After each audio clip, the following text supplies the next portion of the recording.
hi, hello, welcome or welcome back to my channel. My name is Jess, and it's probably been a while because I'm a mess. But today I'm talking about Ripe. This book right here by Sarah Rose Etter. This is what the TikTok girlies would call sad girl lit fic, and I'm sure other people have said that. If you followed me for any amount of time, you probably know I don't read a lot of literary fiction. I'll try one here and there. Sometimes they work for me, sometimes they don't. Spoiler alert, I loved this. I felt like it was made for me. It was talking to me. And I don't think it's for everyone. There are some books where I'm like, I don't understand how you didn't like this, but this one I get it. It is not for everyone, especially depending on your mental state, your mood, what you can take. So not for everybody, but I just wanted to talk about it quickly, share some of the quotes that I highlighted, because since I finished it, I just keep going back to Kindle and looking at the quotes, and I'm just like, oh, how does she know? How does she know? So Ripe. Sad girl lit fic. So it's set modern day in San Fran. Our main character, who I forgot her name because it's not used often. Anyway, our main character is from the East Coast. I think she was like from Pennsylvania, did the thing, graduated college. Parents said, hey, you can all move back here, got jobs. And then finally, after working for a while, was interviewed and hired for a job out in Silicon Valley. And so of course this is like a big thing, very prestigious, and our parents are like, this is amazing, go. And she goes, and it's just not what she thought it would be. This book is very much it is one of the best that I have read, depictions of millennial hood coupled with severe depression and what that's like in this capitalist hellscape that we live in. Isn't that something you want to read? So again, not for everyone. I did read some people's like spoiler-free reviews saying like, hey, maybe if you're depressed, it's not for you. But for me, it was perfect. And I am deeper in depression than I've ever been. And yet this was just like, I don't know. I guess for me, the feeling so seen made me feel good. But in the book, there's a black hole that follows her around, which is literally her depression. And obviously I don't work in tech. I don't live in Silicon Valley. I live in the shit woods of Louisiana, and I work in insurance. But just her, you know, she's like, I did all of the things that I was supposed to do. And why isn't life this grand thing that I thought it would be as an adult? And the issues that she has with her parents, but particularly her mother, I'm like, whew, let me find you a quote. So she was the older sister, and then her parents had her little brother. And so this is her description about that. We had sprouted from the same base, but grew in separate directions. My mother stung him less. I always noticed that. She let him sleep in on Saturdays, never raised her voice. Her hand was never in his hair. As I watched her love him, the sadness inside of me grew larger. And I was like, what? Relatable as an older sister. I felt that. And then it's really like, I don't know if you could say there's a plot, but there really isn't.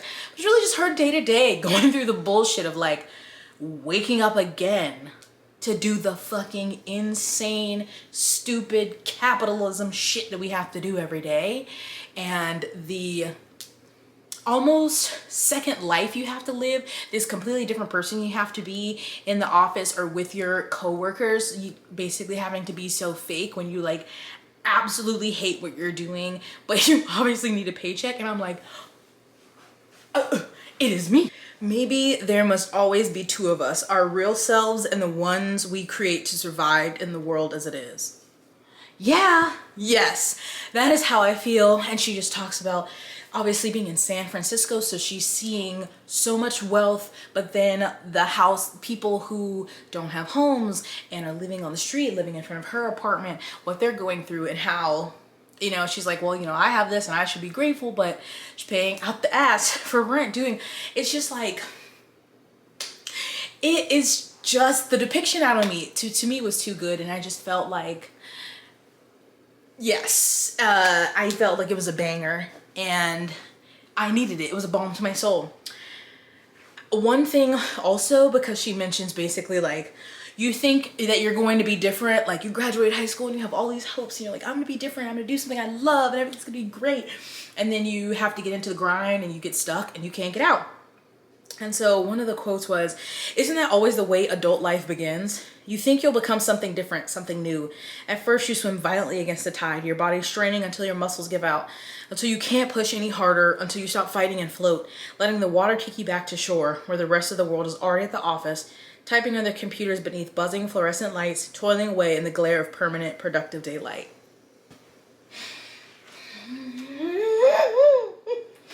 If this is... Yeah, it just... if I read you all the quotes, I feel like I would read you the whole book.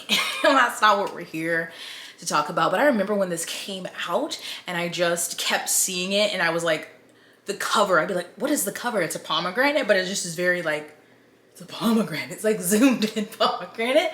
And I saw people read it and mixed things they said about it. And so I had requested it from the library. And I, to be fair, don't consume that much booktube. So I don't know if it ever really like picks up traction, but then it came in from the library. And most things I have just been like delay until later.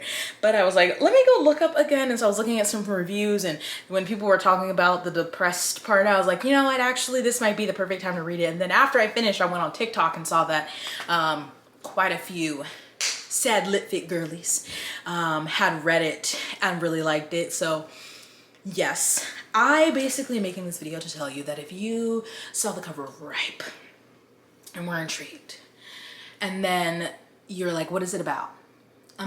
It's millennialhood plus depression plus capitalism equals big sad girl litfic.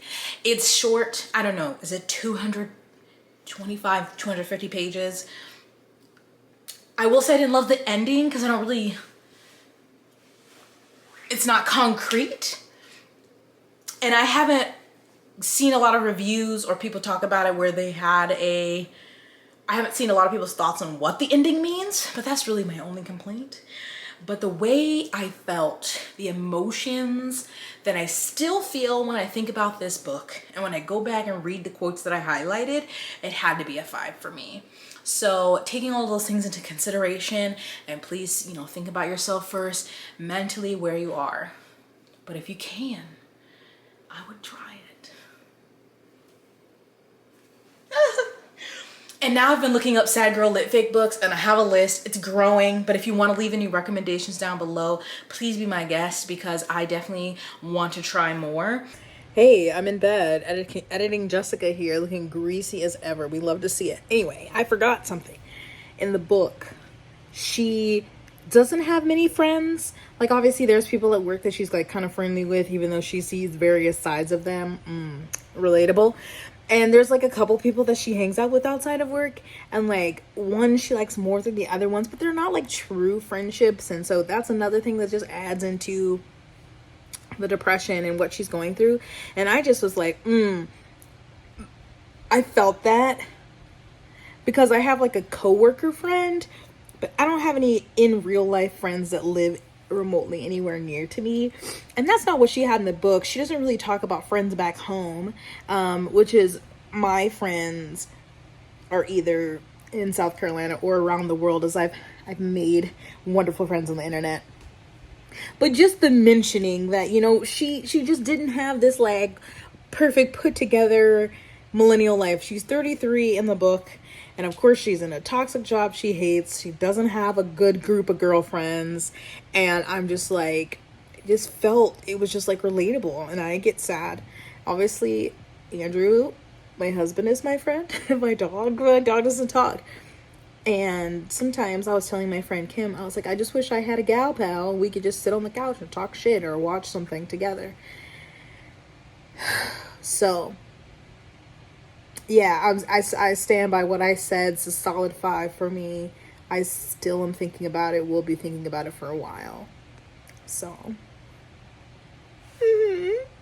maybe this is my lit fic subgenre. And I just love that for me. You know, I love going into something where it's like, oh, I don't know how this is gonna be.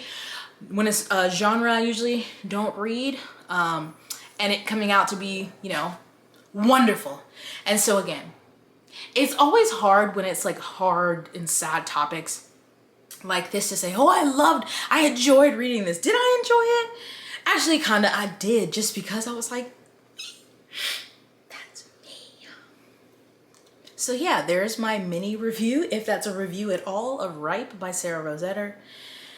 If Sarah Rose Etter ever for some reason saw this video, I just bow. I thank you. Oh, I'm busy. I'm trying to thank somebody in my life. Okay, let me do that again. If Sarah Rose Etter ever sees this video, I bow. I curtsy in gratitude. Thank you, thank you, thank you. I think I'm gonna, you know what? I'm gonna start a list of these this millennial sad girl literature, and maybe one day I'll have a recommendation video. Don't hold your breath though, because you know me, it takes a while for me to do anything. Anyway, if you did read Ripe and have thoughts, please share them below. And again, if you have any more sad girl lit fic recommendations, please give me those as well. Yep, that's it. That's all I got. So stay moisturized. I don't remember what I used to say anymore. So let's free Palestine, free Congo, Sudan, Armenia, all of the places in the world that are currently under any kind of oppressive government, where there's so much going on. There's so much going on, and I hope you have not been like me. And I've elevated past doom scrolling. I've been like doom. I'm not even scrolling. I'm marinating. I'm like marinating in it. It's all consuming. It's all I see and watch. And I'm not gonna stop, but I do need a better balance. So I hope you have a good balance, but I hope that you also are not just ignoring things and saying it's too complicated or it doesn't have anything to do with me. Like, you can just take 20 minutes out of your day, 30 minutes to watch a YouTube video, to, you know, Google some things, to watch videos from people who are living in the places where the things are going on, to learn something. We owe them that much. I'm gonna create a new thingy, but put some links for maybe like some videos or accounts to follow to learn things down below. So check that out. But always, you know, it's up to you as an adult to educate yourself. And I just hope that you do take that time. I know it's a lot. I know there's not much we can do, but you can at least be educated, be aware, and share information. You know what I'm saying? So stay moisturized, hydrated. Wait, say hydrated, moisturized, and sunscreen. Blessed, hydrated, moisturized, sunscreen. I don't remember. Nothing sounds right anymore. Anyway, drink some water, put on some lotion, some sunscreen, some lip chap. Yeah, and don't be an asshole, okay?